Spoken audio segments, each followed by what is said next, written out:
महात्मा ज्योतिबा यांची जयंती आहे आणि थोड्याच वेळात आपल्या इथे व्याख्यान करते येतील आणि आपल्याला सखोल असं मार्गदर्शन करतील. तर पूर्वी माहितीवर कोणीतरी बोलायला पाहिजे म्हणून मी दोन शब्द म्हणजे फक्त टाकेकरांना आणि इथं जमलेल्या सर्व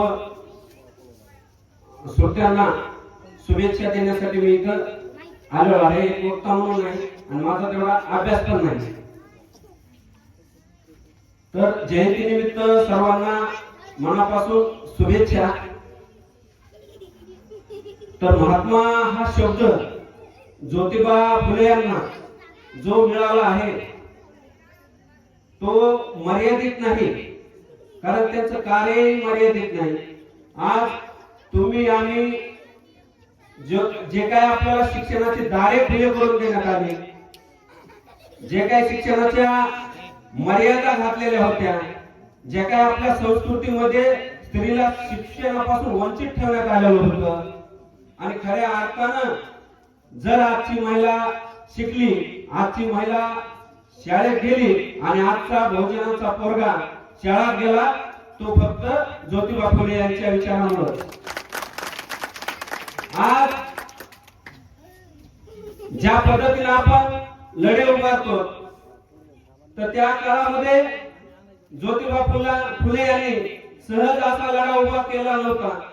त्यावेळेस त्यांनी त्यांच्या हाडाची काढ करून या लढ्याला त्यांचं समर्पण दिलेलं होतं.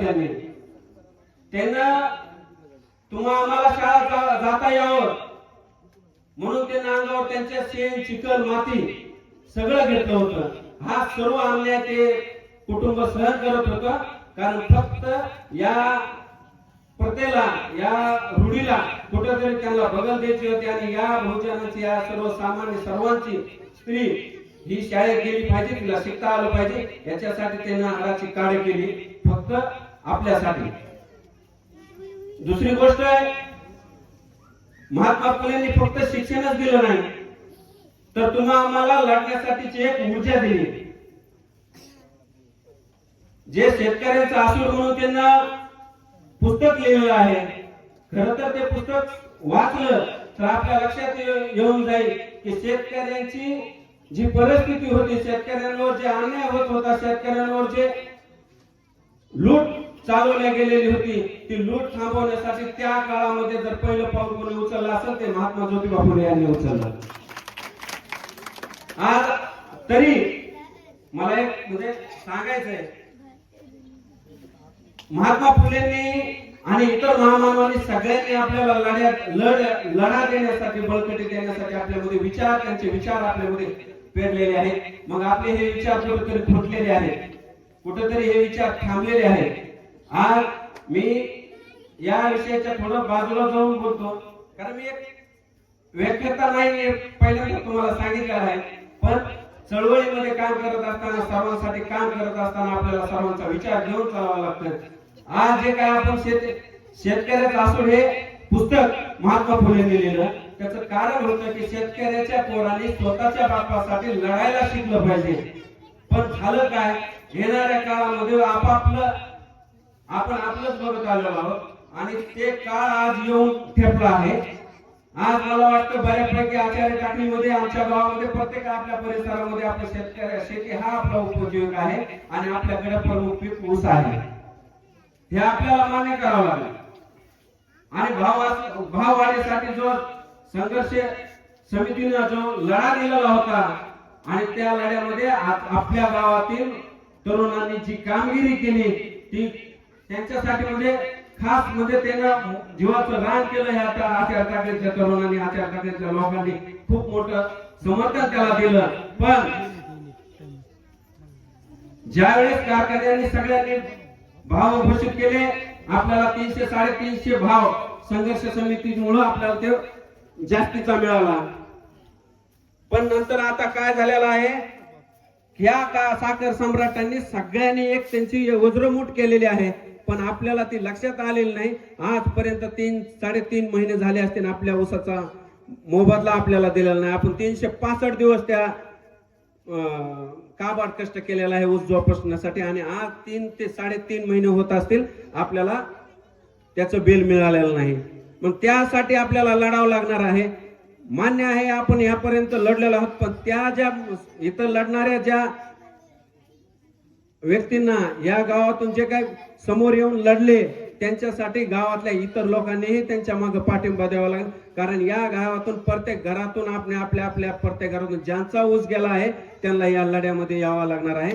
कारण साखर सम्राटांचा लढा त्यांच्या विरुद्ध लढणं काही सोपी कामगिरी नाही.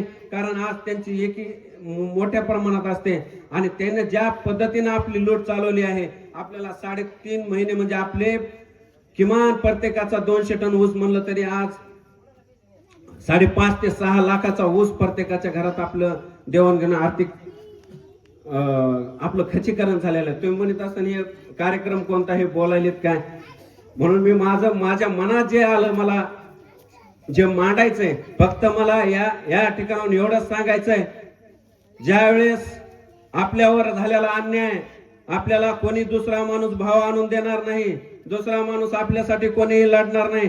आपल्यावर अन्याय झालेल्याला आपल्याला स्वतःलाच लढावं लागणार आहे. कोणी तिसरा येऊन आपल्या मदतीला येणार नाही. जे ते दिवस गेलेले आहेत आणि डबल जर आपल्याला वाटत असेल की महात्मा फुले येतील आणि आम्हाला न्याय मिळवून देतील, तर आपल्याच घरातून आपल्याला महात्मा फुले तयार करावं लागणार आहेत. कारण त्यांची ऊर्जा आपल्याला घ्यावा लागणार आहे आणि त्यामुळंच महामानवांचे विचार आपल्या मनामध्ये पेरले गेले पाहिजेत. मी जास्त काय बोलणार नाही, पण माझी परत एकदा विनंती आहे, शेतकऱ्यांच्या पोरांनी या लढ्यामध्ये 100% सहभागी व्हा. कारण येणाऱ्या काळामध्ये शेतकऱ्यांची मोठ्या प्रमाणात फसवणूक होत चाललेली आहे आणि साखर असो का कापूस असो, सोयाबीन असो का ऊस असो, या सगळ्या ह्याच्यावर आपल्याला शेतकऱ्यांच्या पोरांना संघटित होऊन लढावं लागणार आहे. तरच कुठंतरी आपल्या मायबापाला आपण न्याय देऊ शकतो. राहिला विषय व्यवस्थानाच्या विरुद्ध कसं लढायचं, तर सगळ्यांची जर वज्रमूठ झाली तर आपलं कोणतंही प्रशासन इथल्या इंग्रजांना इथून देश सोडून जावं लागलेलं होतं. म्हणून आपल्यावर जे काही अन्याय झालेला आहे, आपला आता 3.5-4 महिने झाले असतील आपल्या ऊसाला आपला मोबदला मिळालेला नाही. आणि त्याचबरोबर आपल्या घरातल्या भरपूर अडचणी आहेत, लेकीबाळीचे लग्न आहेत, कोणाच्या घरात आजार पण आहे. म्हणून परत एकदा विनंती एवढीच आहे की बाबांनो, आपल्याला आपल्या लढ्यासाठी एकत्रित यावं लागणार आहे. आणि आज या जयंतीच्या निमित्त या समितीनं आम्हाला इथं बोलावलं, आमचा जो काही इथं आम्हाला मान सन्मान दिला त्याबद्दल आम्ही सर्व समितीचे आभारी तर आहोतच, पण त्यांना एक शुभेच्छा पण देतो. एखादा कार्यक्रम करणं सोपं काम नसतं, कारण त्या मागं खूप मोठं कष्ट करावं लागतं. आणि एक समाजामध्ये एक खरं तर ह्या आचार टाकळीतून एक जुना वारसा आहे आणि आचार टाकळीच्या विचारानंच आम्ही थोडंफार मायकोर असो किंवा सामाजिक चळवळीला लढा देण्यासाठी तयार झालेलो आहोत. आचार टाकळीतल्या स्टेजवरून बोलायला म्हणजे काय म्हणजे गावाला खुश करण्यासाठी किंवा समितीला खुश करण्यासाठी किंवा गावकऱ्यांना खुश करण्यासाठी नाही. या गावाने मागं शिवजयंतीच्या निमित्ताने जी काही व्याख्यानमाला ठेवलेली होती, 5-7 दिवसाचे कार्यक्रम ठेवलेले होते, आम्ही त्यावेळेस आवर्जून इथं पहिलं गाव आहे आपल्या पंचक्रोशीतले, इथं समाज प्रबोधनावर 4 ते 5 दिवसाचे व्याख्यानमाला ठेवण्याचं हे पहिलं गाव आहे. आणि यातूनच आमच्यासारखे काही लोक चळवळीच्या कामाला लागले. कारण ते विचार आज जे व्याख्याते येणार आहेत ते एक विचार देऊन जाणार आहेत, ते महात्मा फुलेंचा विचार देऊन जाणार आहेत. आणि महात्मा फुलेंचा विचार काय आहे या लहान मुलांना नक्कीच त्यामधून प्रेरणा मिळेल आणि ते महात्मा फुले वाचायला चालू करतील. माझ्या सहित आम्ही महात्मा फुले यांना, इतर महामानवांना प्रत्येकांना आपण मानतो, पण आपण त्यांचं वाचन करत नाहीत. आमच्या बी चुका झालेल्या आहेत, आम्ही वाचलेल्या नाहीत. पण निदान आताही वेळ गेलेला नाही, आपण महामानव वाचले पाहिजेत आणि त्यांनी केलेला संघर्ष वाचला पाहिजे.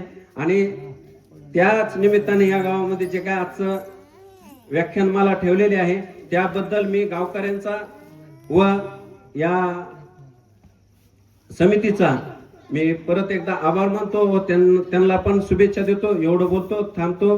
जय जिजाऊ, जय शिवराय, जय ज्योतिबा.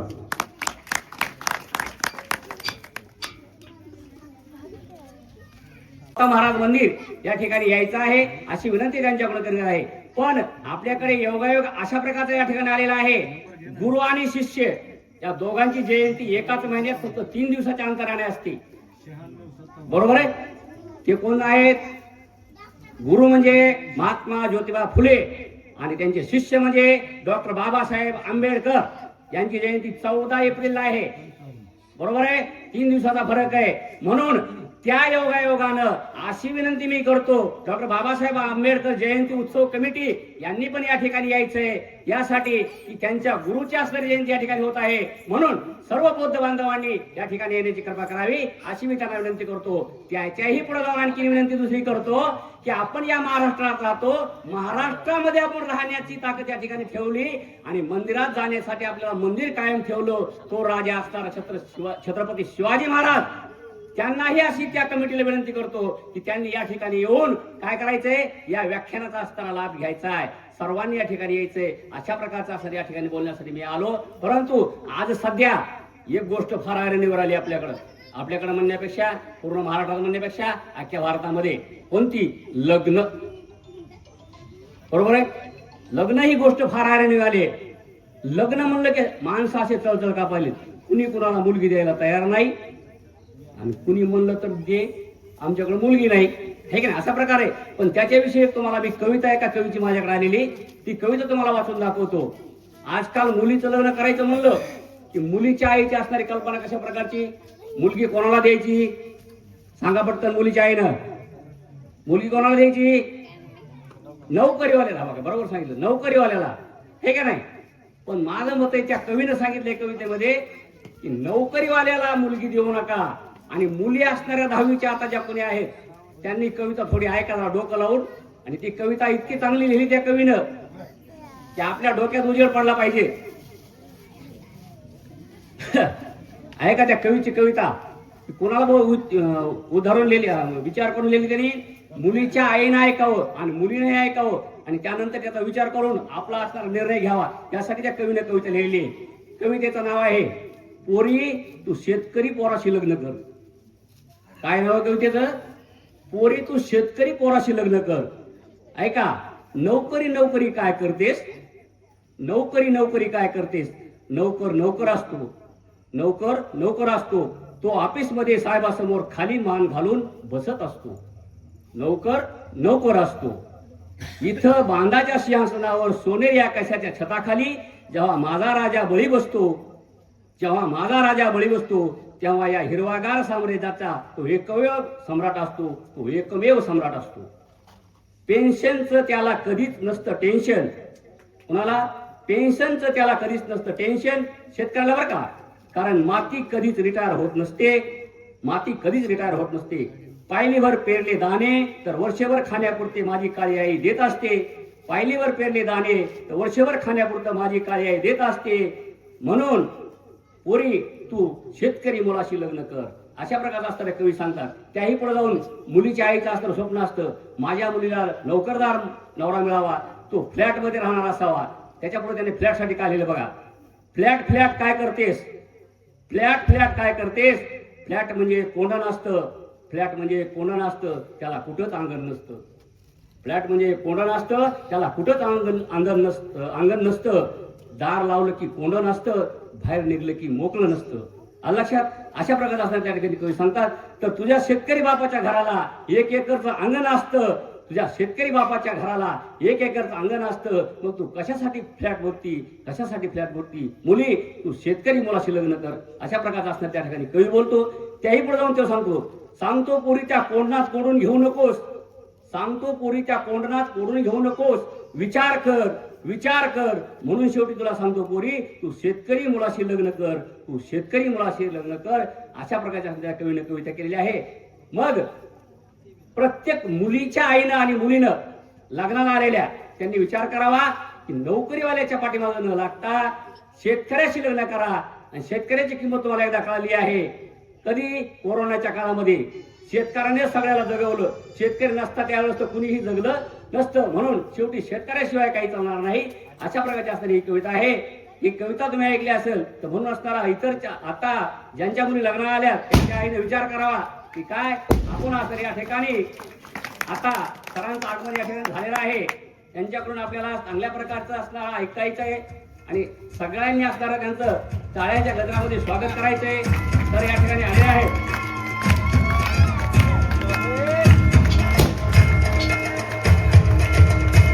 धन्यवाद. शेतकऱ्याविषयी ज्वलंत प्रश्नावरती आवाज उठवण्याचं काम आपल्या कवितेतून या ठिकाणी झालेलं आहे. ज्यांची तुम्ही आतुरतेने वाट पाहत होतात ते कार्यक्रमाचे प्रमुख आकर्षण अहिल्यानगरचे सुपुत्र डॉक्टर नागेश गवळी सरांचं आगमन आपल्या आचार्य टाकळी या गावामध्ये झालेलं आहे. तरी सर्वांना नम्रतेची विनंती करतो की डॉक्टर नागेश गवळी सरांचं या ठिकाणी टाळ्यांच्या गजरात सर्वांनी या ठिकाणी सहर्ष स्वागत करायचं आहे. महाराष्ट्राची मुरुख मैदानी तोप सुप्रसिद्ध व्याख्याते डॉक्टर नागेश गवळी सरांचं आगमन या ठिकाणी झालेलं आहे. तरी त्यांचं स्वागत आपण सर्वांनी टाळ्यांच्या गजरात करायचं आहे.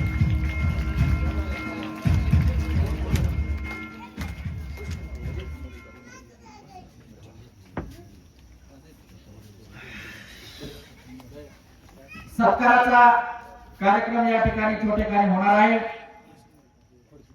तर फास्ट मध्ये या ठिकाणी आपल्या गावचे प्रथम नागरिक रामभाऊ रतनराव घोडके साहेब यांचा सत्कार करण्यासाठी मी जनार्दन खोडवे यांना विनंती करतो की सरपंच साहेबांचा या ठिकाणी त्यांनी सत्कार करायचा आहे. आपल्या गावचे प्रथम नागरिक रामभाऊ रतनराव घोडके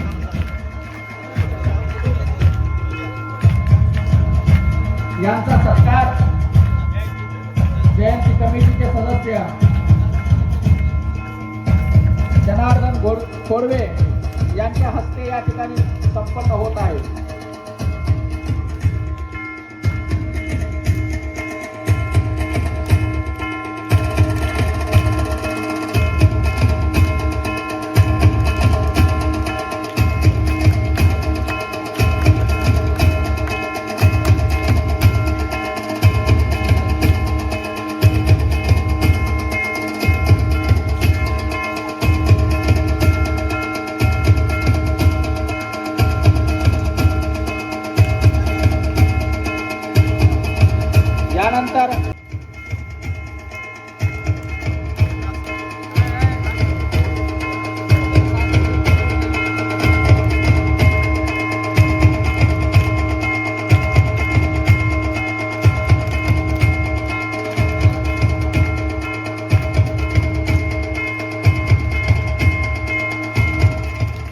यानंतर तुकाराम आचार्य सोसायटी चेअरमन यांचा सत्कार करण्यासाठी मी अशोक हरकाळ यांना विनंती करतो की त्यांनी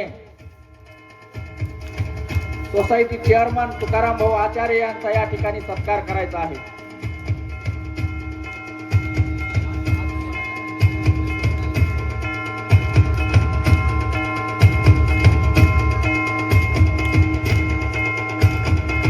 शाल श्रीफळ आणि पुष्पगुच्छ देऊन या ठिकाणी सोसायटीचे चेअरमन साहेब यांचा सत्कार या ठिकाणी होत आहे.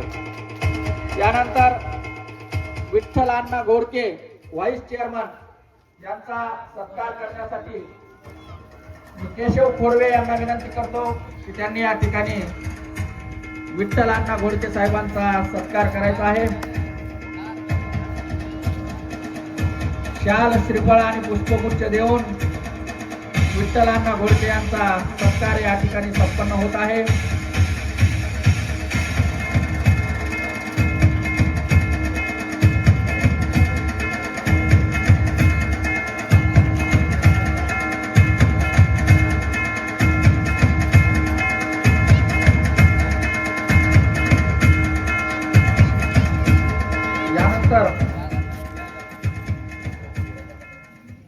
यानंतर सामाजिक कार्यकर्ते दत्ताभाऊ गव्हाणे यांचा सत्कार करण्यासाठी मी कार्यक्रमाचे अध्यक्ष ज्ञानेश्वर खोडवे यांना विनंती करतो की त्यांनी सामाजिक कार्यकर्ते दत्ताभाऊ गव्हाणे यांचा सत्कार या ठिकाणी करायचा आहे.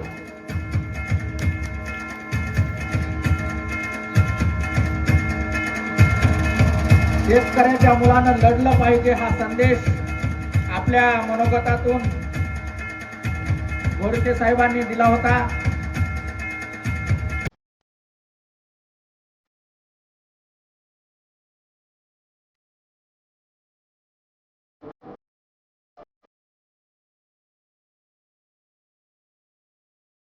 यानंतर राजेभाऊ गिराम कौडगाव घोडा या गावचे सरपंच यांचा सत्कार करण्यासाठी मी केशव डाके कार्यक्रमाचे कोषाध्यक्ष यांना विनंती करतो की त्यांनी घोडा कौडगावचे सरपंच गिराम साहेब यांचा सत्कार या ठिकाणी करायचा आहे.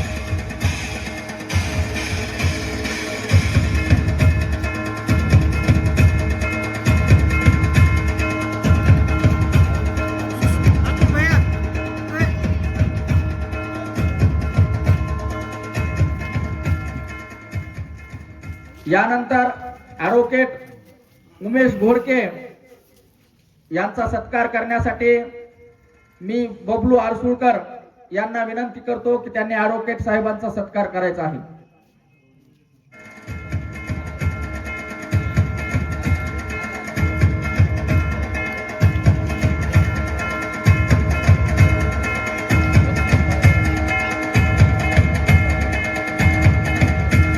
दत्ता घोडके यांचा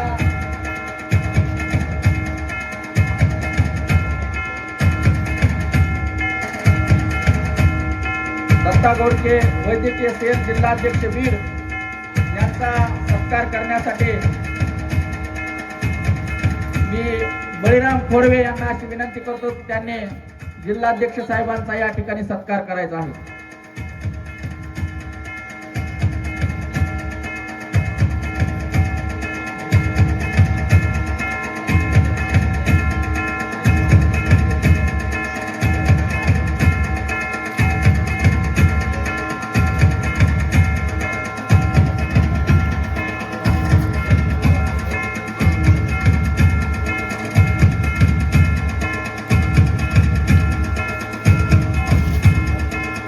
यानंतर तुकाराम गव्हाणे चेअरमन कौडगाव हुडा यांचा सत्कार करण्यासाठी मी नारायण खोडवे यांना विनंती करतो की चेअरमन साहेबाचा या ठिकाणी सत्कार करावा. बाळू खोडवे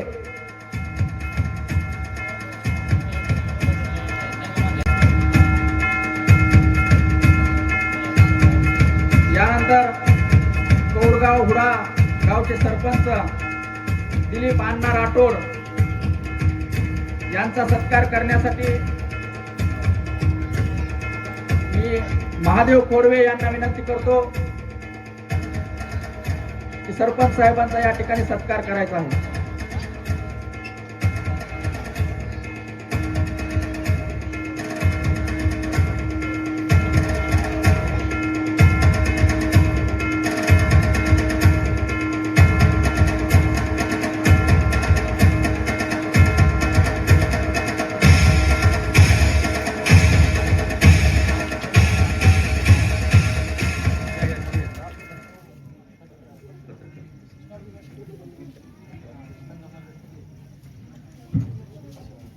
यानंतर आपल्या या क्रांतीसूर्य महात्मा ज्योतिबा फुले जयंतीसाठी ज्यांचं विशेष सहकार्य आहे असे स्वाभिमानी पत्रकार संघ सिरसाळा यांचा सत्कार जयंती कमिटीचे सर्व सदस्य या ठिकाणी करतील.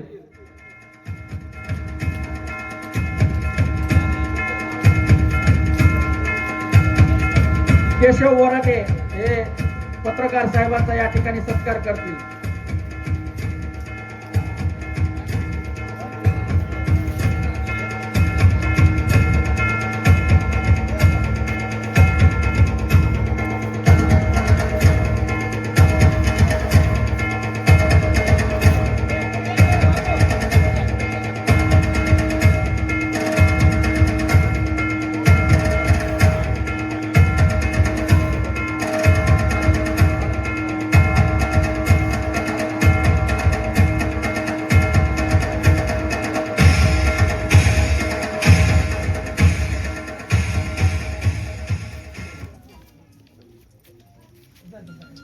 यानंतर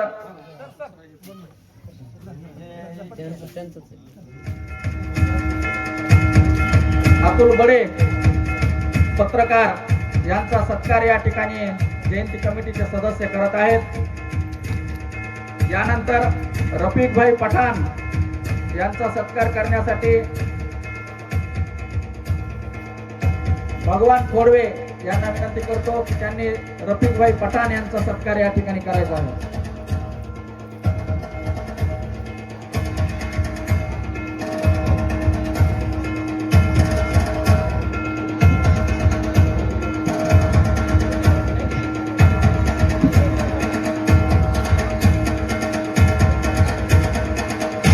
यानंतर एम.डी. काळेकर यांचा सत्कार करण्यासाठी केशव डाके यांना विनंती करतो की त्यांनी एम.डी. काळे साहेब यांचा सत्कार या ठिकाणी करायचा आहे.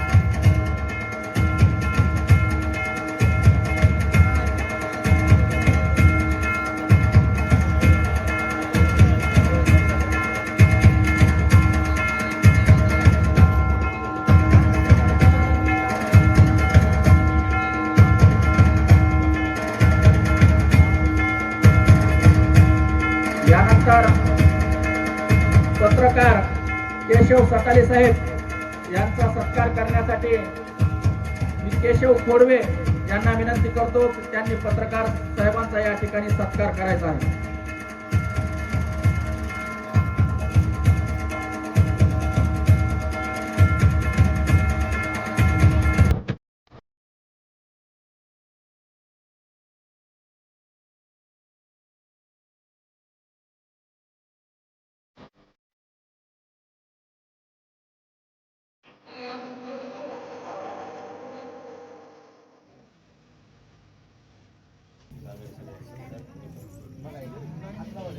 यानंतर गांगर्डे सर यांचा सत्कार करण्यासाठी मी संतोष खोडवे यांना विनंती करतो की त्यांनी सरांचा सत्कार या ठिकाणी करायचा आहे.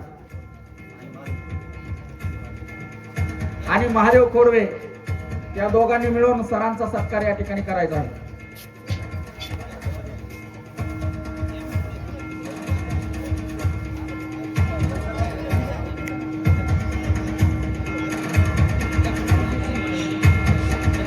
दोन्ही गांगर्डे सर सत्कार मूर्ती आणि सत्कार करणारे.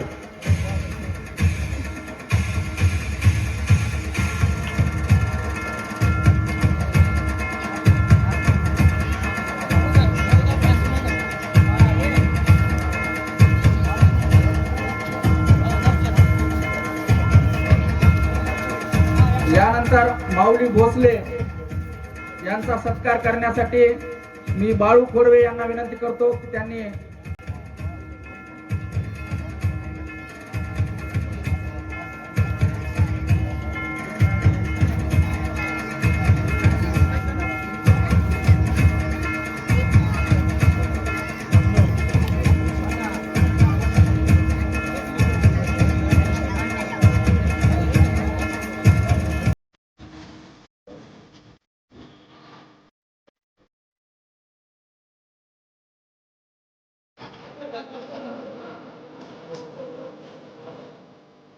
यानंतर दासू ठोंबरे यांचा सत्कार बबलू आसोळकर हे करतील.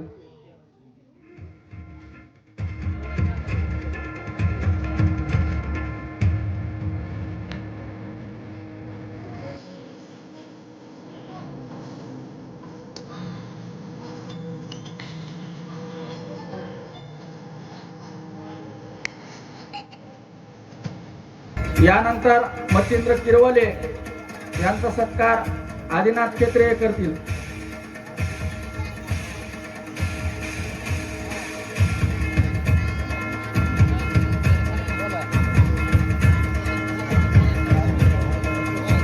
यानंतर वामन किरवले यांचा सत्कार करण्यासाठी मी तुकाराम खोडवे यांना विनंती करतो की त्यांनी किरवले साहेबांचा सत्कार करायचा आहे.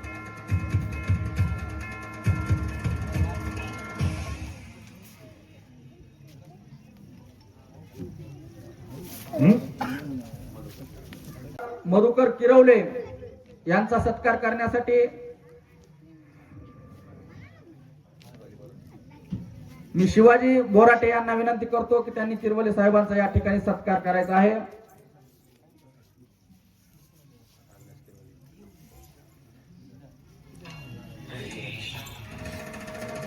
यानंतर अविनाश किरवले यांनी समोर यायचंय.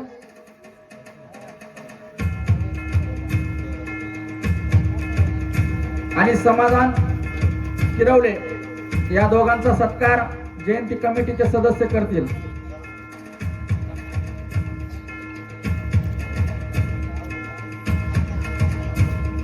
यानंतर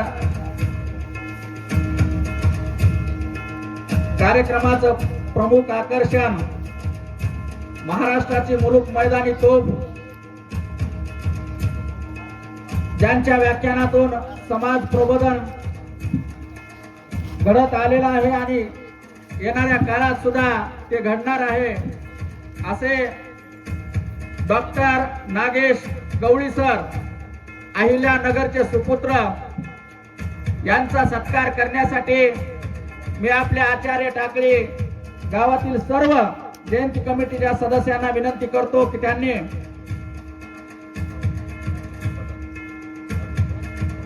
डॉक्टर नागेश गवळी सरांचा सत्कार करायचा आहे.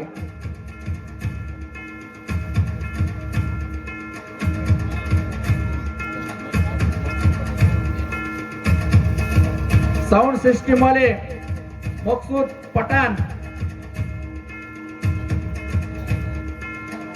यांचा सुद्धा या ठिकाणी सत्कार आदिनाथ खेत्रे हे करतील. उत्कृष्ट अशी साऊंड सिस्टीम त्यांनी आपल्या कार्यक्रमाची शोभा वाढवण्यासाठी लावलेली आहे. त्यांचा सत्कार शाल, श्रीफळ आणि पुष्पगुच्छ देऊन या ठिकाणी संपन्न होतोय. यानंतर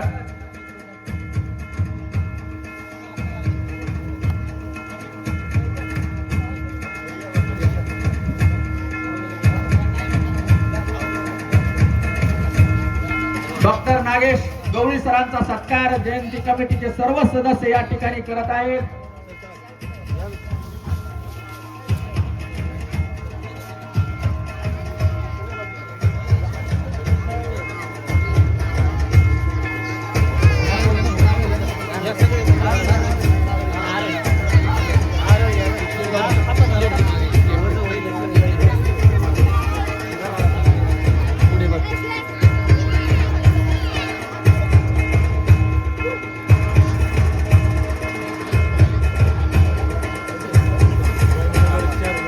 यानंतर रुक्मानंद कटारे या त्या 9वीचा विद्यार्थी एक 5 ते 10 मिनिटांमध्ये एक मनोगत व्यक्त करणार आहे. गवळी सर, त्यांचे तुमच्या समोर बोलण्याची त्या विद्यार्थ्याची तळमळ होती, इच्छा होती, म्हणून एक 5 ते 10 मिनिटांमध्ये. तत्पूर्वी महापुरुषाच्या प्रतिमेला पुष्पगुच्छ या ठिकाणी सर्व मान्यवर अर्पण करतील.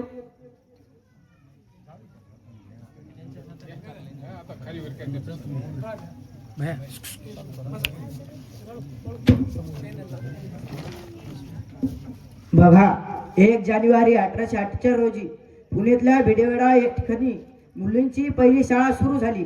घरामध्ये साऊ होती. जिथं ज्योतिराव म्हणाले, साऊ तू घरातील सगळे कामे आटपून ये, मी पुढे भिडेवाड्याच्या जवळ जातो, आजूबाजूच्या पोरींना मी जमा करतो.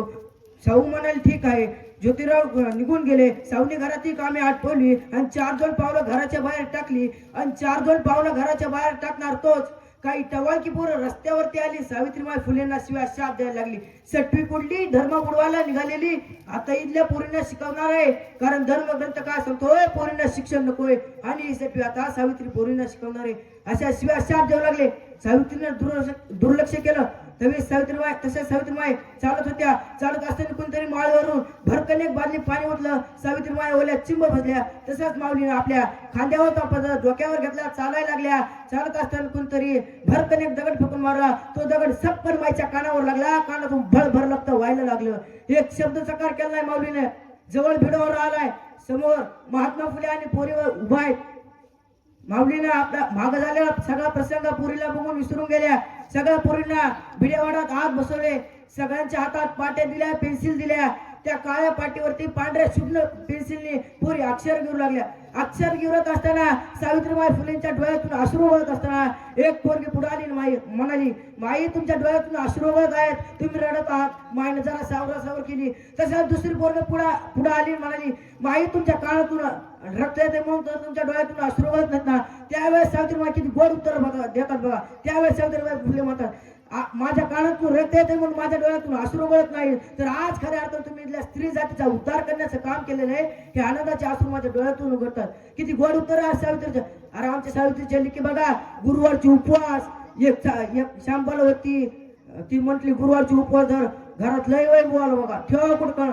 एक दिवशी तिची आई नदीच्या काठाला बसली होती आणि तिची दासी तिथं गेली आणि ती म्हणाली, तिला ती दिसली आणि लगेच शांबालाची दासी पळत पळत घरात गेली आणि म्हणाली, शांबाला अगं तुझी आई नदीच्या काठाला बसली, फार दुःखी दिसते. लगेच शांबाला चोरत तुकडूक गेला, शांबालाच्या आईला घेऊन आला. शांबालाच्या मध्ये वाव काय छान. शांबाला मध्ये काहीच नाही, फक्त गुरुवारची उपवास आपोआप व्हाली. पण हा वैभव लक्ष्मीचा ग्रंथ वाचण्याचा अधिकार जो कोण दिलेला असेल तो सावित्रीबाई फुलेंनी दिलेला आहे. लक्षात ठेवा. डॉक्टर बाबासाहेब आंबेडकर जेव्हा शाळेत जात होते तेव्हा शाळेतील विद्यार्थी त्यांच्यापासून दूर बसायचे. त्यांच्या अंगाला हात जरी लागला तरी आंघोळ करायचे, कारण डॉक्टर बाबासाहेब आंबेडकर खालच्या जात होते. त्यांनी असंच एके दिवशी रामजी बाबांना विचारलं, बाबा सगळे लोक सारखेच आहेत, मग आपला छोटा काम होता. त्यावेळेस रामजी बाबांचे डोळे भरून आले. पोरानं थोर व्हावं, पोरानं अल्पकार पोर व्हावं लागतं, कारण दुर्दैवाची गोष्ट आहे आणि पालक होऊन विद्यार्थ्याच्या कधी येतच नाही. म्हणून जी तफावत असते ना ती फार वेगळी असते. त्याच तफावत कहाणीच्या पिढीला बसतो. ही सर्वात मोठी वस्तू ती. डॉक्टर बाबासाहेब आंबेडकरांची परिस्थिती नव्हती. तालुक्याच्या ठिकाणी 10वीची परीक्षा होती. रामजी बाबांनी विचार केला की सगळ्या कुटुंबाने जाण्यापेक्षा त्यांनी डॉक्टर बाबासाहेब आंबेडकरांना सोबत घेतले. तालुक्याच्या ठिकाणी भाड्याची खोली करून राहू लागले. एके दिवशी पेपरला गेले, भीमराव वापस आले. जेवायला बसले. जेवण झाल्यानंतर वडिलांना विचारले, बाबा तुमचं जेवण. रामजी बाबा नाही, तुमचं जेवण झाल्यावर जेवतो. दुसऱ्या दिवशी परत पेपर देऊन आले. जेवायला बसले. जेवण झाल्यानंतर वडिलांचं, बाबा तुमचं जेवण. राम जेवण नाही, तुमचं जेवण झाल्यावर जेवतो. ठीक आहे बाबा, डॉक्टर आंबेडकर. तिसऱ्या दिवशी परत पेपर देऊन आले. जेवायला बसले. जेवण झाल्यानंतर वडिलांना विचार, बाबा तुमचं जेवण. राम जेवण नाही, तुमचं जेवण झाल्यावर जेवतो. त्यावेळेस डॉक्टर बाबासाहेब आंबेडकरांच्या लक्षात आलं की आपण जेवल्यानंतर टोपलीत भाकरी शिल्लक लागत नाहीत, मग आपल्यानंतर आपले वडील खातात तरी काय.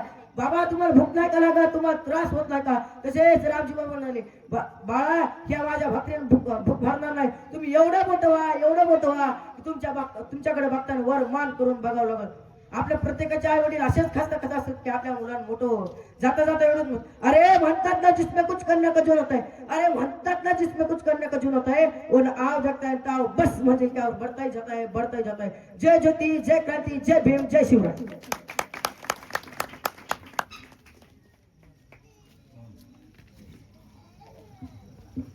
महापुरुषांना अभिवादन या ठिकाणी झालेलं आहे.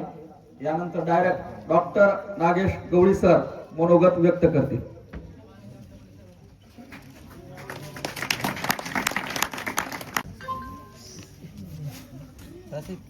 तुम्ही यायचं बाकी का?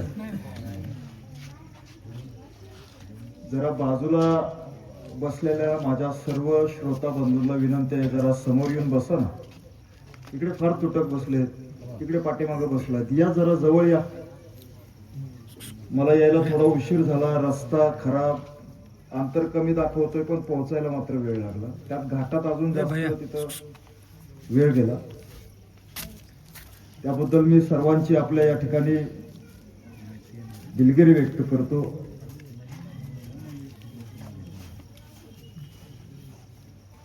क्रांतीसूर्य महात्मा ज्योतिराव फुले यांच्या 199व्या जयंती निमित्तानं आणि बोधिसत्व विश्वरत्न डॉक्टर बाबासाहेब आंबेडकर यांच्या 135व्या जयंती निमित्तानं हे आपल्या या छोट्याशा गावामध्ये अतिशय सुंदर असा हा प्रबोधनाचा कार्यक्रम आपण या ठिकाणी आयोजित केलेला आहे. जगाला शांततेचा संदेश देणारे तथागत गौतम बुद्ध, ज्या मातेनं या मातीला 2 छत्रपती देण्याचं काम केलं, असा राजमाता राष्ट्रमाता माँसाहेब जिजाऊ, स्वराज्य संकल्पक शहाजीराजे भोसले, कुळवाडी भूषण बहुजन प्रतिपालक वंदनीय छत्रपती शिवाजी महाराज, भूतभूषणमकार स्वराज्य रक्षक छत्रपती संभाजी महाराज, शिवजयंतीचे जनक आद्य शिवशाहीर क्रांतीसूर्य महात्मा ज्योतिराव फुले, ज्ञानज्योती सावित्रीमाई फुले, पुण्यश्लोक अहिल्यामाई होळकर, बोधिसत्व विश्वरत्न डॉक्टर बाबासाहेब आंबेडकर, आरक्षणाचे जनक राजश्री शाहू महाराज, साहित्यरत्न अण्णाभाऊ साठे, संत तुकडोजी महाराज, संत गाडगे महाराज, संत रविदास महाराज, माता रमाई, माता भीमाई, संत भगवान बाबा आणि ज्या ज्या महामानवांनी तुमच्या माझ्या भल्यासाठी स्वतःचं सबंध आयुष्य खर्चित घातलं, त्या तमाम बहुजन महामानवांना आपण या सुंदर अशा दिनानिमित्तानं त्यांना टाळ्याच्या कडकटामध्ये विनम्र असं अभिवादन करतो.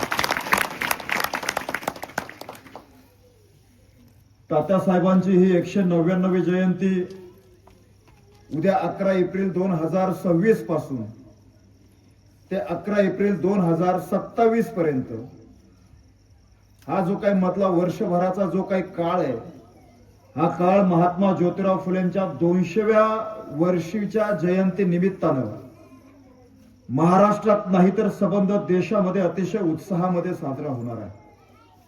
गेल्या 3 दिवसापासून व्याख्यानाला सुरुवात झालेलं आहे. 29 तारखेपर्यंत आणि उद्याचा कार्यक्रम गुजरातमध्ये आहे.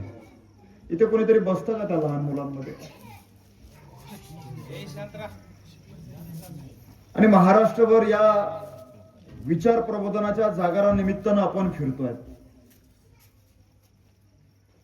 एकंदरीत या सबंध महाराष्ट्राचा जर विचार केला तर अज्ञानाच्या अंधकारात खितपत पडलेल्या आणि 18-20 व दारिद्र्य उराशी असणाऱ्या अशा हरिजन गिरिजन अडलेल्या नडलेल्या आणि वर्ण व्यवस्थेच्या चौकटीमध्ये पिडलेल्या इथल्या सर्व दीन दलित बांधवांचा या महामानवांनी उद्धार करण्याचं काम केलेलं आहे. काय अवस्था होती या महाराष्ट्राची आणि इथल्या देशाची, इथल्या समाज व्यवस्थेची जर आम्ही कधीतरी विचार करून जर बघितलं तर मित्रांनो, इथली भारत देशाची ही जी काही भूमी आहे, ही भारताची भूमी जातीयतेच्या विषमतेनं कलंकित झालेली ही भूमी आहे. चातुर्वर्ण व्यवस्था याच मातीमध्ये निर्माण करायचं काम केलं आणि शूद्र आणि अस्पृश्यतेच्या नावाखाली हजारो वर्ष इथल्या समाजाला इथल्या मातीमध्ये गाडून टाकण्याचं काम इथल्याच उच्चवर्णीयांनी इथं आम्हाला केल्याचं पाहायला मिळतं. ना बोलण्याचा अधिकार, ना लिहिण्याचा अधिकार, ना जगण्याचा अधिकार, ना स्वतःचं मत मांडण्याचा अधिकार होता. घराच्या बाहेर जरी पडायचं म्हटलं तरी गळ्यामध्ये मडकं आणि पाठीशी खराटा असायचा. गळ्यामध्ये मडकं यासाठी असायचं की तुम्हाला थुंकण्याचा सुद्धा इथल्या मातीवरती अधिकार नव्हता. थुंकायचं असेल तर गळ्यामध्ये मडकं आणि त्या मडक्यात थुंकायचं. पाठीमागं खराटा. रस्त्यानं चालत असताना तुमच्या पावलाच्या खुणा सुद्धा इथल्या मातीवरती उमटता कामा नये म्हणून पाठीशी खराटा होता. अशी जातवादाची परंपरा इथल्याच मातीमध्ये इथल्या उच्चवर्णीयांनी राबविण्याचं काम केलं. बरं, ही जात व्यवस्थेची जी काय उतरंड आहे, हे काम मनोऱ्यासारखी आहे, उंच इमारतीसारखी आहे. एकावरती एक रचलेले अनेक माळे आहेत, पण त्याला मात्र वर चढण्यासाठी आणि खाली उतरण्यासाठी कुठल्याच प्रकारचा जिना नाही, सीडी नाही. तुम्ही एखाद्या माळेवरती गेलात की तुम्हाला खालच्या माळेवरती येण्याचा अधिकार नाही आणि वरच्या माळेवरती सुद्धा जाण्याचा कुठला अधिकार नाही. ही जी काही सगळी समाज व्यवस्थेची जी काही उतरंड आहे, हे केवळ इथल्या एका व्यवस्थेनं केवळ फक्त स्वतःचं वर्चस्व इथल्या समाजावरती राहिलं पाहिजे. आणि म्हणून इथला जो काही शूद्र आहे, जो काही अतिशूद्र आहे, इथला जो काही क्षत्रिय आहे, हा कायम आमच्या गुलामीमध्येच जगला पाहिजे असं धर्मांध व्यवस्थेचं एक थोतांड इथं निर्माण करायचं काम केलं गेलं. पण या सगळ्या सामाजिक परिस्थितीला बदलवण्याचं काम जर या देशामध्ये जर सर्वात पहिल्यांदा कोणी केलं असेल तर ते मित्र हो महात्मा ज्योतिराव फुलेंनी केलेलं आहे. ही गोष्ट आपण या निमित्तानं आवर्जून लक्षात ठेवली पाहिजे. मी नेहमी सांगत असतो की इथल्या समाजाच्या विकासाचं एक चाक खाली अज्ञानाच्या अंधकारामध्ये खाली चिखलामध्ये रुतून बसलेलं होतं, तर दुसरं चाक त्याचा रिमोट इथल्या असणाऱ्या तथाकथित धर्मव्यवस्थेच्या हातामध्ये होता. तो ज्या पद्धतीनं तुम्हाला खेळवेल त्या पद्धतीनं तुम्हाला, ज्या पद्धतीनं तो नागवेल त्या पद्धतीनं तुम्हाला नागवलं जायचं. आणि अशी असणारी ही जी काही जाचक प्रथा परंपरा आहे आणि इथल्या असणाऱ्या इथल्या समाजाच्या विकासाचा खाली मातीमध्ये कर्क चटून दाबून चिखलामध्ये रुतून पडलेला आहे. आपण सगळी ग्रामीण भागातली माणसं आहेत, आपल्या सगळ्यांना माहिती आहे. आपण बैलगाडी बघतो, बरोबर आहे. त्या बैलगाडीला चाक आहे, त्या चाकाला अनेक आरे आहेत. त्या चाकाला जर दिशा द्यायची असेल, त्या चाकाला जर गती द्यायची असेल, तर त्या चाकातली सगळी आरं फिरवणं गरजेचं नसतं. त्यातलं एक जरी आरं फिरविलं तरी ते चाक आपोआप गतिमान होतं, परिवर्तित होतं, त्याला दिशा मिळते. महात्मा ज्योतिराव फुलेंनी जर नेमकं काय केलं असेल तर त्या चाकातलं फक्त आणि फक्त शिक्षण नावाचं एक आरं फिरविण्याचं काम केलं आणि इथल्या बहुजन समाजाच्या विकासाची चाकं ही आपोआप गतिमान होताना आम्ही बघितलेली आहे. भकासपोटी शेपूट गाळत मातीमध्ये उद्दाडणाऱ्या आणि बिनबटनाच्या चड्डीतल्या रद्दीतल्या रत्नांना या फुले शाहू आंबेडकरांनी त्यांना गुलाम केलं, त्यांना नहदू घातलं, खवपिव घातलं आणि तथाकथित धर्मव्यवस्थेतल्या उच्चवर्णीयांच्या पंक्तीत तुम्हाला आणि आम्हाला निहून बसवण्याचं काम या देशात जर सर्वात पहिल्यांदा कुणी केलेलं आहे तर ते शिवराय शाहू फुले आंबेडकर या महामानवांनी केलेलं आहे. ही गोष्ट आम्ही या निमित्तानं लक्षात ठेवली पाहिजे. 2 वर्षापूर्वी आपल्याकडे कोविड आला होता. म्हणजे आमच्याकडे आला होता, तुमच्याकडे आला होता का? कोरोना आला होता का इकडं? आमच्याकडे आला होता म्हणून विचारलं. त्या कोविडच्या काळामध्ये आपला महाराष्ट्र नाही, देश नाही तर संपूर्ण जग हे लॉकडाऊन झालं, क्वारंटाईन झालं होतं. आम्ही घराच्या बाहेर पडू शकत नव्हतो. आमच्या जवळचा एखादा व्यक्ती जरी मृत पावला तरी त्याच्या जवळ सुद्धा आम्ही जाऊ शकत नव्हतो. आणि आम्ही काय होऊ लागलो? लॉकडाऊन होऊ लागलो. क्वारंटाईन, लॉकडाऊन हे शब्द नवख्याने आमच्या कानावरती येऊन पडायला लागले, बरोबर आहे. त्याच दरम्यान मला एका माझ्या मित्राचा फोन आला आणि तो म्हणाला, दादा हे लॉकडाऊन किती दिवस सुरू राहणार आहे? या लॉकडाऊन मध्ये जगायचा अक्षरशः कंटाळा येऊन गेला. किती दिवस? किती? मी म्हंटल खरंय तुझं, किती दिवस लॉकडाऊन मध्ये जगायचं.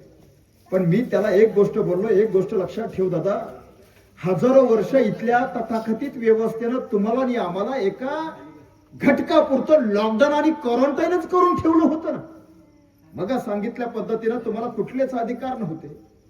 पण अशा असणाऱ्या या जाचक प्रथा परंपरेतून तुम्हाला आणि आम्हाला मुक्त करण्यासाठी महात्मा ज्योतिराव फुलेंनी तर कार्य केलंच केलं.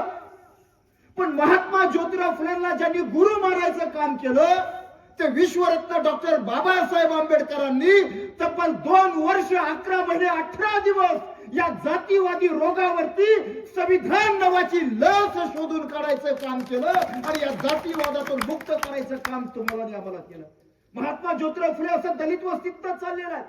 आणि दलित वस्तीतनं जात असताना एक ज्ञाना नावाचा मुलगा आहे जो अतिशय हुशार आहे, चाणाक्ष आहे, बुद्धिवान आहे. पण तो ज्ञाना नावाचा मुलगा हा ज्ञानापासून, शिक्षणापासून वंचित आहे. ही गोष्ट ज्या वेळेस महात्मा फुलेंना समजली त्यावेळेस महात्मा फुलेंनी आपल्या जवळचे एक मित्र ज्यांचं नाव मिचेल, या मिचेलांना एक पत्र पाठवलं आणि सांगितलं की ज्ञाना नावाचा मुलगा आहे, नावानं ज्ञान आहे पण तो मात्र ज्ञानापासून वंचित आहे. त्याला जरा तुमच्या वर्गात बसू द्या, 2-4 अक्षराची ओळख होईल. तसं त्या मिचेलांचं होकार आल्यानुसार तो ज्ञाना नावाचा मुलगा त्या शाळेच्या जवळ चालत गेला. वर्गामध्ये पाऊल टाकणार तोच वर्गातली सगळी पोरं बाहेर आली. त्या मिचेलांना कळालं बाबा असं का. तसं एक धर्म ठेकेदाराचं पोरग पुढे आलं नाही. ते म्हणाला, गुरुजी हा अतिशूद्र समाजातला पोरगा आहे, हा दलित वस्तीतला पोरगा आहे. हा जर वर्गात बसला तर आम्ही मात्र वर्गात बसणार नाही. तसे मिचेल म्हणाले, अरे बाबांनो तुम्ही वरती बाकड्यावरती बसता, ते पोरग खाली जमिनीवरती चटईवरती बसेल. तसं दुसरं पोरग पुढे आलं आणि ते पोरग म्हणालं, गुरुजी चटई तर जमिनीवरच अंथरले ना. मग तो मुलगा जर या चटईवरती येऊन जर बसला तर त्याचा विटाळ या चटईला होईल, चटईचा विटाळ आम्हाला होईल आणि घरी गेल्यावर रोज आंघोळ करावं लागेल. आंघोळ केल्याशिवाय आम्हाला घरात घेतलं जाणार नाही. हा झालेला सगळा प्रसंग त्या ज्ञाना नावाच्या मुलानं उघड्या डोळ्यानं बघितला आणि तसाच तो मुलगा ती शाळा सोडून जे घरी निघून गेला. पण घडलेला सगळा प्रसंग हा महात्मा ज्योतिराव फुलेंच्या कानावरती पोहोचला आणि महात्मा ज्योतिराव फुले विचार करतात, अरे आजपर्यंत या मातीवरनं आम्ही चालत आलो, मातीला कधी आमचा विटाळ झाला का? कधी माती म्हणते का रे तो शूद्र आहे, तो माळी आहे, तो साळी आहे, तो कोळी आहे, तो लोहार आहे, तो मातंग आहे, महार आहे, तो मराठ आहे? ही माती सगळ्यांना सोबत घेऊन चालते. माती कधी तुझा भाव करत नाही. आजपर्यंत या सूर्याची अथकपणे किरण आमच्या मस्तकावरती राज्याभिषेक घालत आली. सूर्याला आमचा कधी विटाळ होत नाही. थकलं भागल्यानंतर एखाद्या ओढ्या नाल्यातलं पाणी आम्ही पितो, त्या पाण्याला आमचा कधी विटाळ होत नाही. रस्त्याच्या कडेला एखादं जर झाड असेल आणि प्रचंड ऊन असेल तर आम्ही त्या झाडाच्या सावलीखाली जाऊन बसतो. सावलीला आमचा कधी विटाळ होत नाही. अरे आमच्या कुंभारानं घडवलेलं मडकं, त्या मडक्यातलं थंडगार पाणी आम्हाला प्यायला चालतं. पण कुंभाराचा विटाळ होतो. चांभारानं शिवलेली चप्पल पायात घालायला चालते. मग आमच्या चांभाराचा मात्र विटाळ होतो. या पाठीमागचं सर्वात मोठं आणि महत्वाचं कारण काय? आणि म्हणून महात्मा ज्योतिराव फुलेंनी 5 ओळी फार महत्वाच्या लिहून ठेवल्या. महात्मा ज्योतिराव फुले म्हणतात हे सगळं कशामुळे होतं तर अज्ञानामुळे होतं. विद्येविना मती गेली, मती विना नीती गेली, नीती विना गती गेली, गती विना वित्त गेले, वित्त विना शूद्र खचले. इतके सारे अनर्थ कशामुळे झाले? अज्ञानामुळे झाले. काय म्हणतात ज्योतिराव फुले? विद्येविना मती गेली आहे. मी समजतंय का? त्यामुळे मी तुम्ही ग्रामीण भागातले म्हणून एकदम शांतपणे बोलतोय. फुले काय म्हणतात? विद्येविना मती गेली आहे. शिक्षण नसल्यामुळे तुम्ही मतिमंद झालेला आहेत आणि मती गेल्यामुळे तुमची नियत हरवलेली आहे.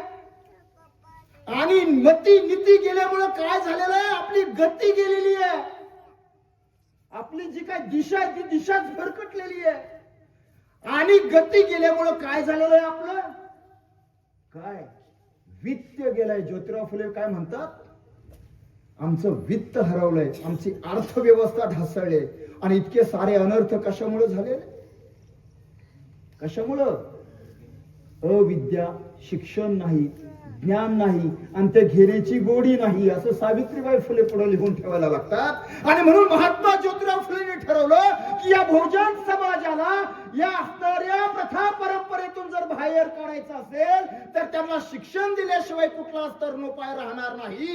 आणि बघा महात्मा ज्योतिराव फुले काय म्हणतात की इथली असणारा हा सगळा समाज आमचा धर्मभोळा समाज आहे. त्यांना देव धर्माच्या नावाखाली कुणीतरी असा एखादा खराब जन्माला येतो आणि तो खराब आमच्या समाजाची दिशा बदलून टाकायचं काम करतो, जो नाशिकचा जन्माला आला तसा. आणि मग धर्माच्या नावाखाली तुमची फसवणूक होते. आणि म्हणून ज्योतिराव फुले काय म्हणतात? ज्योतिराव म्हणतात इथल्या समाजाला धर्मव्यवस्थेच्या नावाखाली त्यांचा कसा बळी घेतला जातो, त्यांना कसं फसवलं जातं हे जर त्यांना कळायचं असेल तर त्यांना लिहिता वाचता आलं पाहिजे. आणि मग जर आमचा बहुजन समाज जर लिहिता वाचता जर झाला तर त्यांना इथल्या पोथी पुराणामध्ये काय लिहिलेलं आहे ते वाचतील, त्याच्यावरती चिकित्सा करतील, त्याच्यावरती विचार करतील. मग उपवास करायचा का, कर्मकांड करायचे का, अंधश्रद्धा करायच्या का, बहुजनांच्या पुढे इथं नारळ फोडायचा का? मला आता आमचे दादा म्हणाले नारळ फोडायचा राहिलेला दिसतोय. म्हणलं ह्यांना नारळ फोडायचा कधीच मान्य नाही बरं का. म्हणलं फोडायचं असेल तर आपण आपल्या डोक्यात एकदा फोडलं तर आपले डोके जागेवर येतील. महापुरुषांना कर्मकांड मान्य नाहीये. जिथं धूप, उदबत्ती, अगरबत्ती, नारळ, हळद, कुंकू, बकर येतं तिथं अंधश्रद्धा जन्माला घालते. आणि जिथं अंधश्रद्धा जन्माला येतात तिथे मग अशोक खराब सारखी माणसं वरती उफाळून येतात. ही गोष्ट आम्ही लक्षात ठेवली पाहिजे. आणि म्हणून ज्योतिरावांनी ठरवलंय की त्या बहुजन समाजाला जर ज्ञानी करायचं असेल तर त्यांना शिक्षण दिल्याशिवाय कुठलाच पर्याय नाही. बघा त्यावेळेस अहमदनगर पूर्वीचं आणि आत्ताचं अहिल्यानगर जिथे मराठी ख्रिश्चनरी मिशनरींच्या शाळा सुरू झालेल्या आहेत, म्हणजे अमेरिकेमधून जे काही ख्रिश्चनरी मिशनरी भारतात आल्या त्यांच्या धर्म प्रचारासाठी आलेल्या होत्या आणि ते त्या ठिकाणी इथं मराठी भाषेतून धर्म प्रचाराचं शिक्षणाचं काम करत होते. हे ज्योतिराव फुलेंना माहिती होतं. ज्योतिराव फुलेंनी फक्त ती शाळा बघायला गेले आणि तिथं फरार बेग नावाची एक जी काही बाई आहे, फरार मॅडम, त्यांच्या जवळ जातात आणि त्यांची ही सगळी ती काही माहिती तिथं घेतात. आणि त्या फरार मॅडम त्यांना असं म्हणतात की तुम्ही समाज सुधारण्याच्या खूप काही गप्पा मारतायत. काय म्हणतायत त्या? सामाजिक सुधारण्याच्या गप्पा मारून चालत नाही. अहो तुम्ही तुमच्या तर इथल्या स्त्रियांना साधं शिक्षण देऊ इच्छित नाहीत, स्त्रियांना शिक्षण देण्यासाठी पुढे येत नाही, मग सामाजिक सुधारण्याच्या कोणत्या गप्पा मारता? ही गोष्ट ज्योतिराव फुलेंना अतिशय मनोमनी पटते. ज्योतिराव फुले पुण्यात जातात आणि पुण्यात गेल्यानंतर सावित्रीबाई फुलेंना ते म्हणतात, साऊ काय म्हणतात ते, साऊ मी नगरला गेलो होतो आणि तिथे मला मराठी मिशनरीच्या शाळा बघायला मिळाल्या आणि त्या मराठी मिशनरीच्या ज्या काही शाळा आहेत तिथल्या ज्या काही फरार मॅडम आहेत ते असं म्हणतात की त्या सामाजिक सुधारणेचं मूळ कुठं आहे तर ते इथल्या स्त्रीमध्ये आहे. कारण ज्या घरातील स्त्री शिकलेली असते ते घर पुढारतं. बरोबर आहे का? चुकतंय माझ्या वातावरणात तुम्ही यायचं बाकी आहे का? जरा बाजूला बसलेल्या माझ्या सर्व श्रोता बंधूंना विनंती आहे, जरा समोर येऊन बसा ना. इकडे फार तुटक बसलेत, इकडे पाठीमागे बसलात, या जरा जवळ या. मला यायला थोडा उशीर झाला, रस्ता खराब, अंतर कमी दाखवतोय पण पोहोचायला मात्र वेळ लागला. त्यात घाटात अजून जास्त तिथं वेळ गेला. त्याबद्दल मी सर्वांची आपल्या या ठिकाणी दिलगिरी व्यक्त करतो.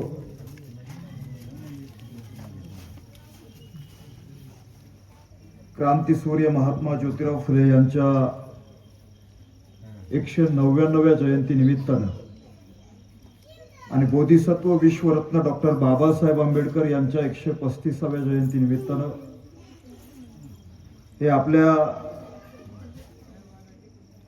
या छोट्याशा गावामध्ये अतिशय सुंदर असा हा प्रबोधनाचा कार्यक्रम आपण या ठिकाणी आयोजित केलेला आहे. जगाला शांततेचा संदेश देणारे तथागत गौतम बुद्ध, ज्या मातेनं या मातीला 2 छत्रपती देण्याचं काम केलं असा राजमाता राष्ट्रमाता माँसाहेब जिजाऊ, स्वराज्य संकल्पक शहाजीराजे भोसले, कुळवाडी भूषण बहुजन प्रतिपालक वंदनीय छत्रपती शिवाजी महाराज, भूतभूषणमकार स्वराज्य रक्षक छत्रपती संभाजी महाराज, शिवजयंतीचे जनक आद्य शिवशाहीर क्रांतीसूर्य महात्मा ज्योतिराव फुले, ज्ञानज्योती सावित्रीमाई फुले, पुण्यश्लोक अहिल्यामाई होळकर, बोधिसत्व विश्वरत्न डॉक्टर बाबासाहेब आंबेडकर, आरक्षणाचे जनक राजश्री शाहू महाराज, साहित्यरत्न अण्णाभाऊ साठे, संत तुकडोजी महाराज, संत गाडगे महाराज, संत रविदास महाराज, माता रमाई, माता भीमाई, संत भगवान बाबा आणि ज्या ज्या महामानवांनी तुमच्या माझ्या भल्यासाठी स्वतःचं सबंध आयुष्य खर्चीत घातलं त्या तमाम बहुजन महामानवांना आपण या सुंदर अशा दिनानिमित्तानं त्यांना टाळ्याच्या कडकटामध्ये विनम्र असं अभिवादन करतो. तात्यासाहेबांची ही 199वी जयंती उद्या 11 एप्रिल 2026 पासून ते 11 एप्रिल 2027 पर्यंत हा जो काही मधला वर्षभराचा जो काही काळ आहे हा काळ महात्मा ज्योतिराव फुलेंच्या 200व्या वर्षीच्या जयंती निमित्तानं महाराष्ट्रात नाही तर सबंध देशामध्ये अतिशय उत्साहामध्ये साजरा होणार आहे. गेल्या 3 दिवसापासून व्याख्यानाला सुरुवात झालेलं आहे. 29 तारखेपर्यंत आणि उद्याचा कार्यक्रम गुजरातमध्ये आहे. इथे कोणीतरी बसतं का त्या लहान मुलांमध्ये? आणि महाराष्ट्रभर या विचार प्रबोधनाच्या जागरानिमित्तानं आपण फिरतोय. एकंदरीत या संबंध महाराष्ट्राचा जर विचार केला तर अज्ञानाच्या अंधकारात खितपत पडलेल्या आणि 18-20 दारिद्र्य उराशी असणाऱ्या अशा हरिजन गिरिजन अडलेल्या नडलेल्या आणि वर्ण व्यवस्थेच्या चौकटीमध्ये पिडलेल्या इथल्या सर्व दीन दलित बांधवांचा या महामानवांनी उद्धार करण्याचं काम केलेलं आहे. काय अवस्था होती या महाराष्ट्राची आणि इथल्या देशाची, इथल्या समाज व्यवस्थेची जर आम्ही कधीतरी विचार करून जर बघितलं तर मित्रांनो, इथली भारत देशाची ही जी काही भूमी आहे ही भारताची भूमी जातीयतेच्या विषमतेनं कलंकित झालेली ही भूमी आहे. चातुर्वर्ण व्यवस्था याच मातीमध्ये निर्माण करायचं काम केलं आणि शूद्र आणि अस्पृश्यतेच्या नावाखाली हजारो वर्ष इथल्या समाजाला इथल्या मातीमध्ये गाडून टाकण्याचं काम इथल्याच उच्चवर्णीयांनी इथं आम्हाला केल्याचं पाहायला मिळतं. ना बोलण्याचा अधिकार, ना लिहिण्याचा अधिकार, ना जगण्याचा अधिकार, ना स्वतःचं मत मांडण्याचा अधिकार होता. घराच्या बाहेर जरी पडायचं म्हटलं तरी गळ्यामध्ये मडकं आणि पाठीशी खराटा असायचा. गळ्यामध्ये मडकं यासाठी असायचं की तुम्हाला थुंकण्याचा सुद्धा इथल्या मातीवरती अधिकार नव्हता. थुंकायचं असेल तर गळ्यामध्ये मडकं आणि त्या मडक्यात थुंकायचं. पाठीमागं खराटा, रस्त्यानं चालत असताना तुमच्या पावलाच्या खुणा सुद्धा इथल्या मातीवरती उमटता कामा नये म्हणून पाठीशी खराटा होता. अशी जातवादाची परंपरा इथल्याच मातीमध्ये इथल्या उच्चवर्णीयांनी राबविण्याचं काम केलं. बरं, ही जात व्यवस्थेची जी काय उतरंड आहे हे काम मनोऱ्यासारखी आहे, उंच इमारतीसारखी आहे. एकावरती एक रचलेले अनेक माळे आहेत, पण त्याला मात्र वर चढण्यासाठी आणि खाली उतरण्यासाठी कुठल्याच प्रकारचा जिना नाही, सीडी नाही. तुम्ही एखाद्या माळेवरती गेलात की तुम्हाला खालच्या माळेवरती येण्याचा अधिकार नाही आणि वरच्या माळेवरती सुद्धा जाण्याचा कुठला अधिकार नाही. ही जी काही सगळी समाज व्यवस्थेची जी काही उतरंड आहे हे केवळ इथल्या एका व्यवस्थेनं केवळ फक्त स्वतःचं वर्चस्व इथल्या समाजावरती राहिलं पाहिजे.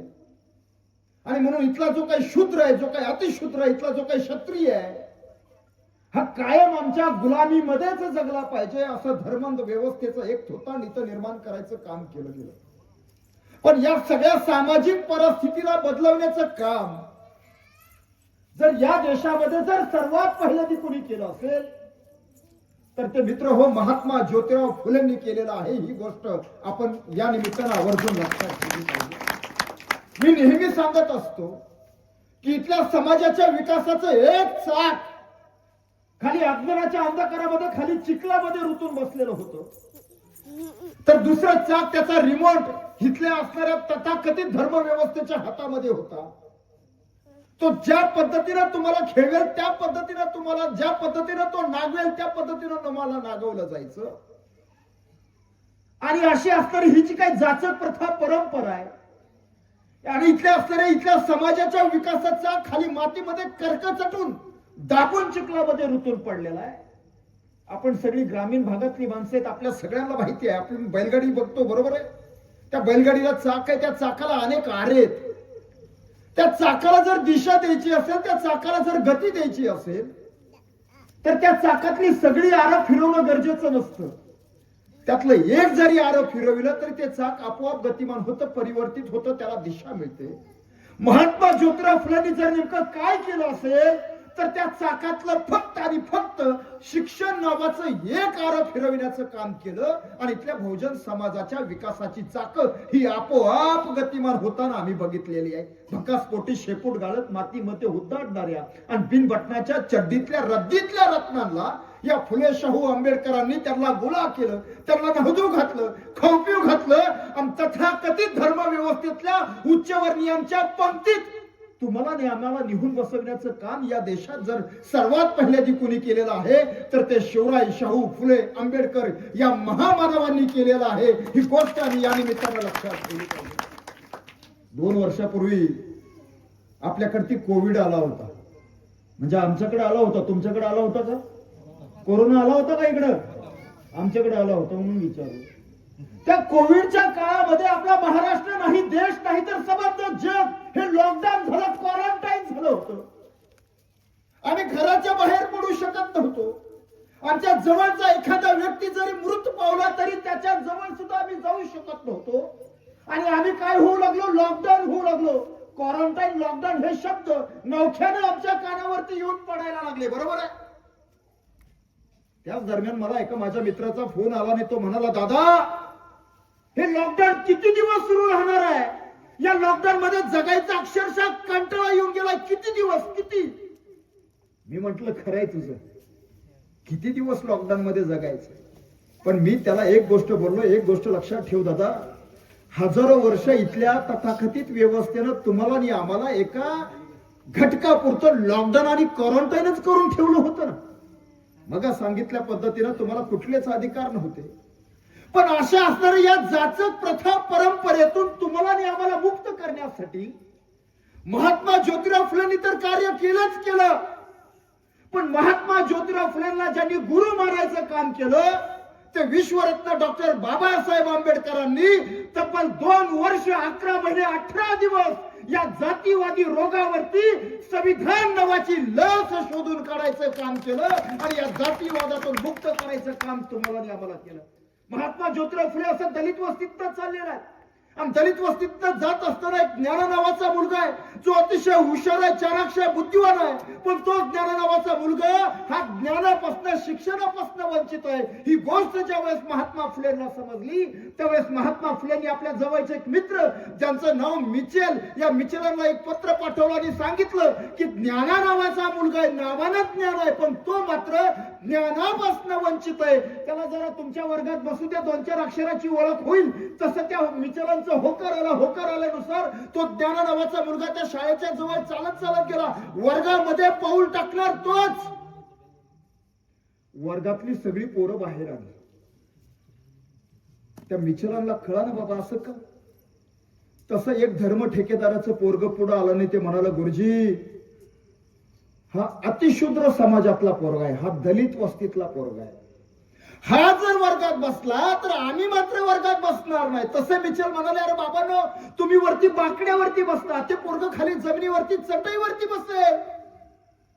तसं दुसरं पोरग पुढं आलं आणि ते पोरग म्हणाल, गुरुजी चटई तर जमिनीवरच अंथरले ना. मग तो मुलगा जर या चटईवरती येऊन जर बसला तर त्याचा विटा या चटईला होईल, चटईचा विटा आम्हाला होईल आणि घरी गेल्यावर रोज आंघोळ करावं लागेल. आंघोळ केल्याशिवाय आम्हाला घरात घेतलं जाणार नाही. हा झालेला सगळा प्रसंग त्या ज्ञाना नावाच्या मुलानं उघड्या डोळ्यानं बघितला आणि तसाच तो मुलगा ती शाळा सोडून जे घरी निघून गेला. पण घडलेला सगळा प्रसंग हा महात्मा ज्योतिराव फुलेंच्या कानावरती पोहोचला आणि महात्मा ज्योतिराव फुले विचार करतात, अरे आजपर्यंत या मातीवरनं आम्ही चालत आलो. मातीला कधी आमचा विचार झाला का? कधी माती म्हणते का रे तो शूद्र आहे, तो माळी आहे, तो साळी आहे, तो कोळी आहे, तो लोहार आहे, तो मातंग आहे, महार आहे, तो मराठा आहे. ही माती सगळ्यांना सोबत घेऊन चालते. माती कधी तुझा भाव करत नाही. आजपर्यंत या सूर्याची अथकपणे किरण आमच्या मस्तकावरती राज्याभिषेक घालत आली. सूर्याला आमचा कधी विचार होत नाही. थकलं भागल्यानंतर एखाद्या ओढ्या नाल्यातलं पाणी आम्ही पितो, त्या पाण्याला आमचा कधी विचार होत नाही. रस्त्याच्या कडेला एखादं जर झाड असेल आणि प्रचंड ऊन असेल तर आम्ही त्या झाडाच्या सावलीखाली जाऊन बसतो. सावलीला आमचा कधी विचार होत नाही. अरे आमच्या कुंभारानं घडवलेलं मडकं, त्या मडक्यातलं थंडगार पाणी आम्हाला प्यायला चालतं. पण कुंभाराचा विचार होतो. चांभारानं शिवलेली चप्पल पायात घालायला चालते. मग आमच्या चांभाराचा मात्र विटाळ होतो. या पाठीमागचं सर्वात मोठं आणि महत्वाचं कारण काय? आणि म्हणून महात्मा ज्योतिराव फुलेंनी 5 ओळी फार महत्वाच्या लिहून ठेवल्या. महात्मा ज्योतिराव फुले म्हणतात, हे सगळं कशामुळे होतं तर अज्ञानामुळे होतं. विद्येविना मती गेली, मतीविना नीती गेली, नीतीविना गती गेली, गतीविना वित्त गेले, वित्त विना शूद्र खचले. इतके सारे अनर्थ कशामुळे झाले? अज्ञानामुळे झाले. काय म्हणतात ज्योतिराव फुले? विद्येविना मती गेली आहे.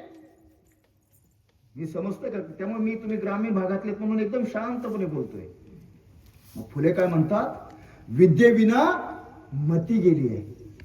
शिक्षण नसल्यामुळे तुम्ही मतिमंद झालेला आहेत आणि मती गेल्यामुळे तुमची नियत हरवलेली आहे. आणि नीती गेल्यामुळे काय झालेलं आहे? आपली गती गेलेली आहे. आपली जी काय दिशा आहे ती दिशाच भरकटलेली आहे. आणि गती गेल्यामुळे काय झालेलं आहे? आपलं काय? वित्त गेलंय. ज्योतिराव फुले काय म्हणतात? आमचं वित्त हरवलंय, आमची अर्थव्यवस्था ढासळली. आणि इतके सारे अनर्थ कशामुळे झालेले? कशामुळं? अविद्या, शिक्षण नाही, ज्ञान नाही आणि त्या घेण्याची गोडी नाही, असं सावित्रीबाई फुले पुढे लिहून ठेवायला लागतात. आणि म्हणून महात्मा ज्योतिराव फुलेंनी ठरवलं की या बहुजन समाजाला या असणाऱ्या प्रथा परंपरेतून जर बाहेर काढायचं असेल तर त्यांना शिक्षण दिल्याशिवाय कुठलाच तरुणोपाय राहणार नाही. आणि बघा महात्मा ज्योतिराव फुले काय म्हणतात की इथली असणारा हा सगळा समाज आमचा धर्मभोळा समाज आहे. त्यांना देव धर्माच्या नावाखाली कुणीतरी असा एखादा खरात जन्माला येतो आणि तो खरात आमच्या समाजाची दिशा बदलून टाकायचं काम करतो, जो नाशिकचा जन्माला आला तसा. आणि मग धर्माच्या नावाखाली तुमची फसवणूक होते. आणि म्हणून ज्योतिराव फुले काय म्हणतात? ज्योतिराव म्हणतात इथल्या समाजाला धर्मव्यवस्थेच्या नावाखाली त्यांचा कसा बळी घेतला जातो, त्यांना कसं फसवलं जातं हे जर त्यांना कळायचं असेल तर त्यांना लिहिता वाचता आलं पाहिजे. आणि मग जर आमचा बहुजन समाज जर लिहिता वाचता जर झाला तर त्यांना इथल्या पोथी पुराणामध्ये काय लिहिलेलं आहे ते वाचतील, त्याच्यावरती चिकित्सा करतील, त्याच्यावरती विचार करतील. मग उपवास करायचा का, कर्मकांड करायचे का, अंधश्रद्धा करायच्या का, बहुजनांच्या पुढे इथं नारळ फोडायचा का. मला आता आमचे दादा म्हणाले नारळ फोडायचा राहिलेला दिसतोय. म्हणलं ह्यांना नारळ फोडायचा कधीच मान्य नाही बरं का. म्हणलं फोडायचं असेल तर आपण आपल्या डोक्यात एकदा फोडलं तर आपले डोके जागेवर येतील. महापुरुषांना कर्मकांड बनणे नाहीये. जिथं धूप उदबत्ती अगरबत्ती नारळ हळद कुंकू बकर येतं तिथं अंधश्रद्धा जन्माला घालते. आणि जिथं अंधश्रद्धा जन्माला येतात तिथे मग अशोक खराब सारखी माणसं वरती उफाळून येतात. ही गोष्ट आम्ही लक्षात ठेवली पाहिजे. आणि म्हणून ज्योतिरावांनी ठरवलंय की त्या बहुजन समाजाला जर ज्ञानी करायचं असेल तर त्यांना शिक्षण दिल्याशिवाय कुठलाच पर्याय नाही. बघा त्यावेळेस अहमदनगर पूर्वीचं आणि आत्ताचं अहिल्यानगर जिथे मराठी ख्रिश्चनरी मिशनरींच्या शाळा सुरू झालेल्या आहेत, म्हणजे अमेरिकेमधून जे काही ख्रिश्चनरी मिशनरी भारतात आल्या त्यांच्या धर्म प्रचारासाठी आलेल्या होत्या आणि ते त्या ठिकाणी इथं मराठी भाषेतून धर्म प्रचाराचं शिक्षणाचं काम करत होते. हे ज्योतिराव फुलेंना माहिती होतं. ज्योतिराव फुलेंनी फक्त ती शाळा बघायला गेले आणि तिथं फरार बेग नावाची एक जी काही बाई आहे फरार मॅडम त्यांच्या जवळ जातात आणि त्यांची ही सगळी ती काही माहिती तिथं घेतात. आणि त्या फरार मॅडम त्यांना असं म्हणतात की तुम्ही समाज सुधारण्याच्या खूप काही गप्पा मारतायत. काय म्हणतायत त्या? सामाजिक सुधारण्याच्या गप्पा मारून चालत नाही. अहो तुम्ही तुमच्या तर इथल्या स्त्रियांना साधं शिक्षण देऊ इच्छित नाहीत, स्त्रियांना शिक्षण देण्यासाठी पुढे येत नाही, मग सामाजिक सुधारण्याच्या कोणत्या गप्पा मारता? ही गोष्ट ज्योतिराव फुलेंना अतिशय मनोमनी पडते. ज्योतिराव फुले पुण्यात जातात आणि पुण्यात गेल्यानंतर सावित्रीबाई फुलेंना ते म्हणतात साऊ. काय म्हणतात ते? साऊ मी नगरला गेलो होतो आणि तिथे मला मराठी मिशनरीच्या शाळा बघायला मिळाल्या आणि त्या मराठी मिशनरीच्या ज्या काही शाळा आहेत तिथल्या ज्या काही फरार मॅडम आहेत ते असं म्हणतात की त्या सामाजिक सुधारणेचं मूळ कुठं आहे तर ते इथल्या स्त्रीमध्ये आहे. कारण ज्या घरातली स्त्री शिकलेली असते ते घर पुढारतं. बरोबर आहे का? चुकतंय माझ्या वातावरण लोक